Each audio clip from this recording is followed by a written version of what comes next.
बिस्मिल्लाहिर्रहमानिर्रहीम। इसके बाद composition of derivative of composition of functions की एक एग्जांपल है। अभी जो हमने इससे पहले ये सिस्टम देखा, ये वाला था कंपोजिशन ऑफ फंक्शन, यानी f of ji of x अगर हो और उस सारे का डेरिवेटिव मालूम किया जाए तो पहले एफ का डेरिवेटिव आएगा, उसके ऊपर जो फंक्शन है अंदर वो वैसे ही रह जाएगा, और नेक्स्ट स्टेप में जो उसके अंदर फंक्शन है यानी जिसके ऊपर एफ अप्लाई हो रहा है उसका डेरिवेटिव आएगा। तो जैसा कि हमारे पास इसमें दो फंक्शन है, एक फंक्शन है साइन एक्स और दूसरा है 1/x। एक साइन है, दूसरा 1/x है।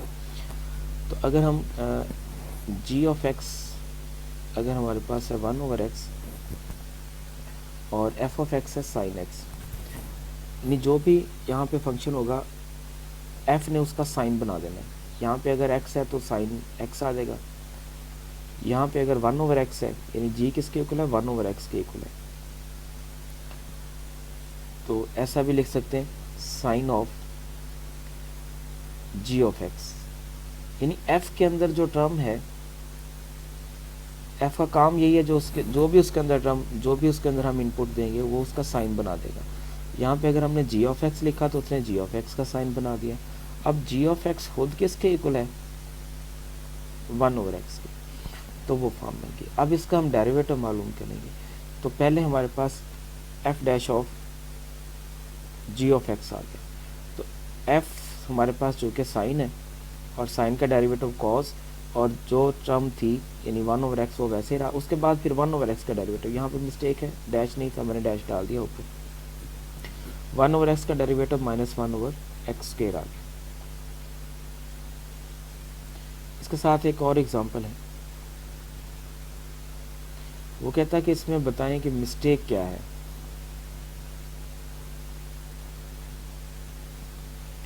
हाँ जी, इस क्वेश्चन में एग्जामिनर में पूछ रहा है कि बताएं इसमें मिस्टेक क्या है।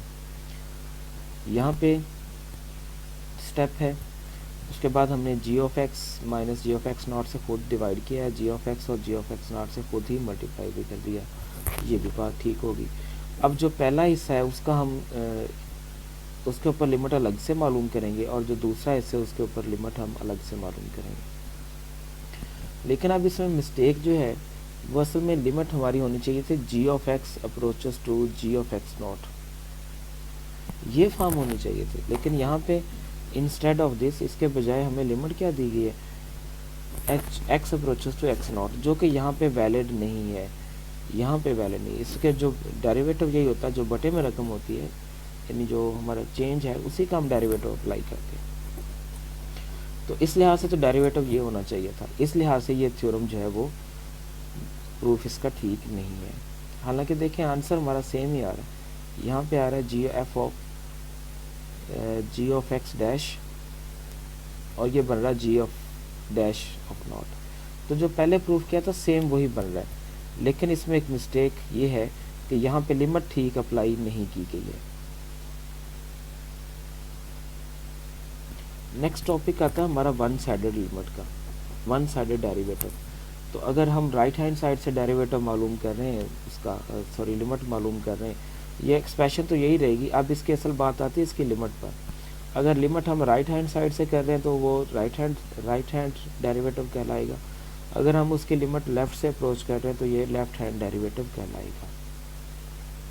और राइट हैंड डेरिवेटिव को हम एफ डैश प्लस और लेफ्ट हैंड डेरिवेटिव को एफ डैश माइनस लिखते हैं। और इससे पहले हम ये एग्जांपल कर भी चुके कि एक्स मॉड को हम पहले काफ़ी दफ़ा डिस्कस कर चुके हैं, और एक ये वाला इस तरह का सिस्टम भी हमने पहले से डिस्कस किया हुआ। फॉर द प्रीवियस डिफाइन, पहले फंक्शन से हम जो सिस्टम था उसी से हम डिफाइन कर लेते हैं कि इसका डेरिवेटिव ये लेफ़्ट हैंड डेरिवेटिव है और ये असल में राइट हैंड डेरिवेटिव है। एक्स स्केयर का मतलब है एक्स क्यूब का मतलब है 3x², और यहाँ पे प्रोडक्ट रूल लग के उसका डेरिवेटिव ये बन गया। जबकि ये हमारे पास लेफ़्ट हैंड डेरिवेटिव है और ये राइट हैंड डेरिवेटिव है। तो यहाँ पे यही चीज़ बयान की गई। इस तरह से हम इसको डिफाइन कर लेंगे।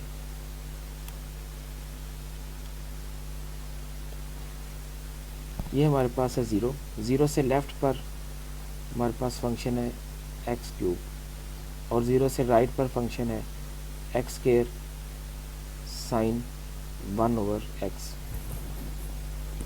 इसी तरह से डेरिवेटिव जब हम मालूम करेंगे तो अगर हम राइट हैंड साइड से कर रहे हैं तो राइट हैंड साइड पर ये फंक्शन आएगा और लेफ़्ट साइड पर ये वाला फंक्शन आएगा। तो राइट हैंड डेरिवेटिव अगर हम 0 पे कर रहे हैं तो यहाँ पे आना चाहिए था F of X minus F of 0 over x minus 0, तो एफ ऑफ वो फॉर्म ये देंगे, और ये लिमिट हम पहले डिफाइन कर चुके हैं इसमें, तो वो हमारे पास 0 के इक्वल आ गई। अब हम लेफ्ट हैंड डेरिवेटिव करेंगे तो लेफ्ट हैंड डेरिवेटिव भी 0 आता है, लिहाजा लेफ्ट हैंड और राइट हैंड डेरिवेटिव बराबर है, तो लिहाजा फंक्शन जो हमारा ड्राइवेबल है। उसके बाद बात करेंगे डिफरेंशिएबल फंक्शन की। अगर हमारे पास लेफ्ट हैंड डेरिवेटिव और राइट हैंड डेरिवेटिव दोनों एग्जिस्ट करते हैं और दोनों बराबर हैं तो हम कहेंगे कि फंक्शन हमारा डिफरेंशिएबल